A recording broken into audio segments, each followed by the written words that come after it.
Assalamualaikum teman-teman. Welcome back to my channel Happy Del. Ketemu lagi dengan channel saya ya. Pada video kali ini, saya akan menjelaskan tutorial bagaimana cara membuat NPWP secara online menggunakan NIK KTP. Nah teman-teman, untuk mendaftarkan NIK KTP kita menjadi NPWP, pertama-tama kita buka dulu di Google Chrome. Kemudian kita ketikkan alamat di http://cortexdjp.pajak.go.id.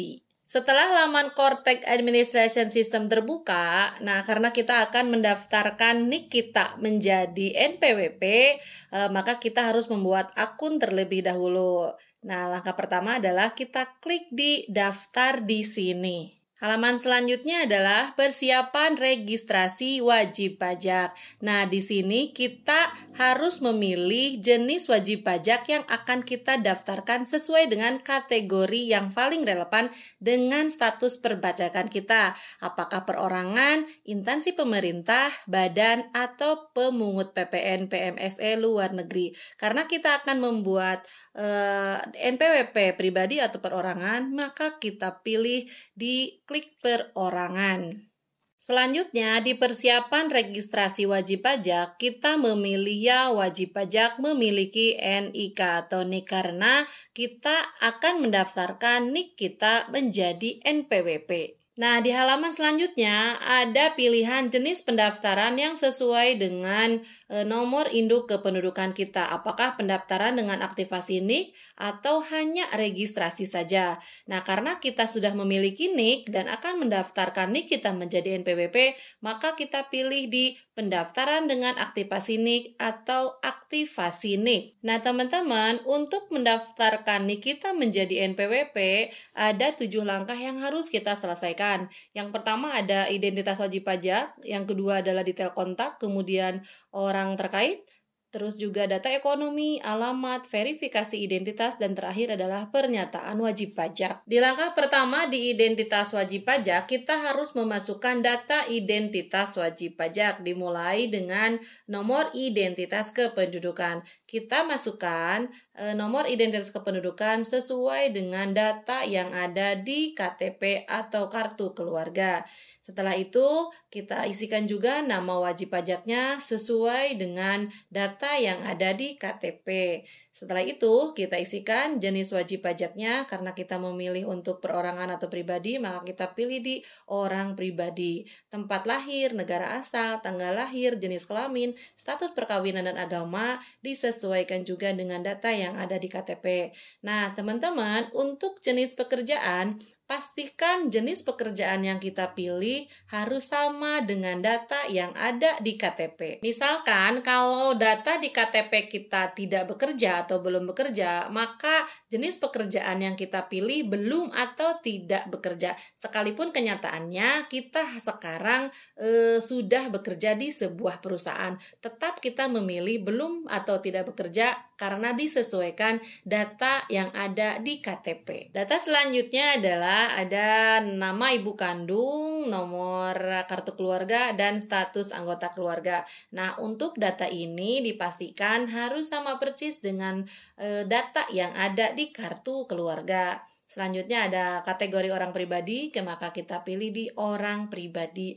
Apabila identitas wajib pajak kita sudah selesai diisi, maka kita lanjutkan dengan klik di verifikasi. Setelah verifikasi berhasil, maka kita lanjutkan dengan klik di lanjut. Nah, teman-teman, di langkah selanjutnya ada di langkah kedua yaitu detail kontak. Mohon verifikasi detail kontak wajib pajak. Nah, teman-teman, di kolom email kita masukkan email yang ada di handphone kita. Nah, kalau sudah diisi, kita klik di verifikasi, kemudian kita akan mendapatkan kode OTP melalui email. Apabila kita sudah mendapatkan kode tersebut, maka kita masukkan kodenya di kolom verifikasi, lalu kita klik di verifikasi. Hal yang sama juga untuk di kolom nomor handphone, kita isikan nomor handphone yang kita miliki, kemudian kita klik verifikasi. Nah, teman-teman pastikan nomor handphone yang kita daftarkan ini memiliki pulsa karena kita akan mendapatkan kode OTP itu melalui SMS.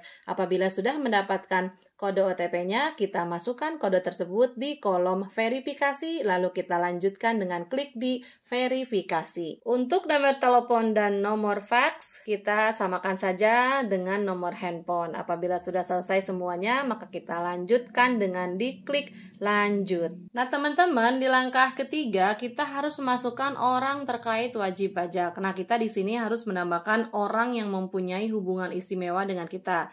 Untuk mengisinya kita klik saja ditambah.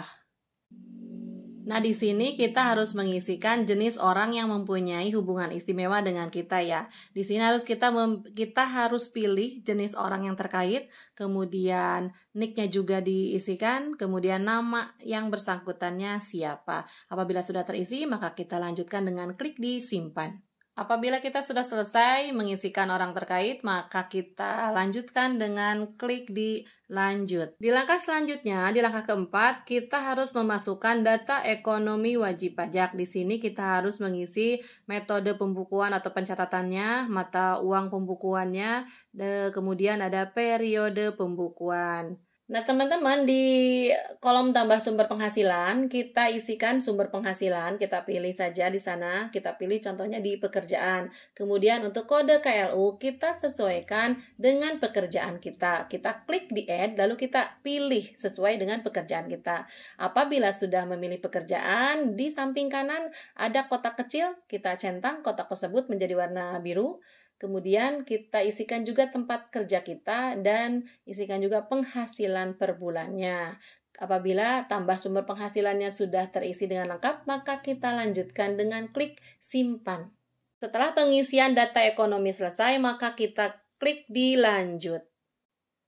Langkah selanjutnya adalah kita masukkan detail alamat wajib pajak. Nah, di sini kita harus memilih jenis alamatnya, alamat domisili, kemudian detail alamatnya kita harus mengisikan alamat sesuai dengan yang ada di KTP. Kita isikan juga RT-nya, RW, provinsi, kota atau wilayah, kecamatan, desa, dan kode pos. Nah, teman-teman, untuk kolom yang di bawah, apabila alamat domisili kita sama dengan data yang ada di KTP, kita cukup klik saja di copy from domicile. Setelah itu, kita klik di verifikasi. Kemudian, kita akan mendapatkan notifikasi sukses, data berhasil divalidasi. Setelah itu, kita klik lanjut. Di langkah selanjutnya ada verifikasi identitas. Nah, kita harus mengunggah foto KTP yang kita miliki. Nah, kita klik saja di take a photo dan siap untuk mengambil foto KTP. Apabila sudah selesai, maka kita klik di lanjut. Dan di langkah terakhir, di langkah ketujuh ada pernyataan wajib pajak. Mohon konfirmasi bahwa wajib pajak mematuhi pernyataan berikut. Kita tinggal mencentang saja pernyataan tersebut sampai berwarna biru dan kita klik di ajukan permohonan. Nah, teman-teman, proses pendaftaran NPWP menggunakan NIK sudah selesai. Langkah selanjutnya, kita harus mengaktifasi NIK yang sudah kita daftarkan dengan cara kita masuk kembali di halaman login. Nah, kita klik di aktivasi akun wajib pajak. Di aktivasi akun wajib pajak ada manajemen kasus dan pernyataan wajib pajak. Nah, di manajemen kasus ada saluran permohonan. Kita pilih saluran permohonannya daring karena pendaftarannya melalui online. Untuk tanggal permohonan akan terisi otomatis. Kemudian, apakah wajib pajak sudah terdaftar? Karena kita sudah mendaftarkan NIK kita, maka kita centang kolom tersebut. Di identitas wajib pajak, kita isikan NIK atau NPWP. Nah, kita isikan NIK yang sudah kita daftarkan sebelumnya.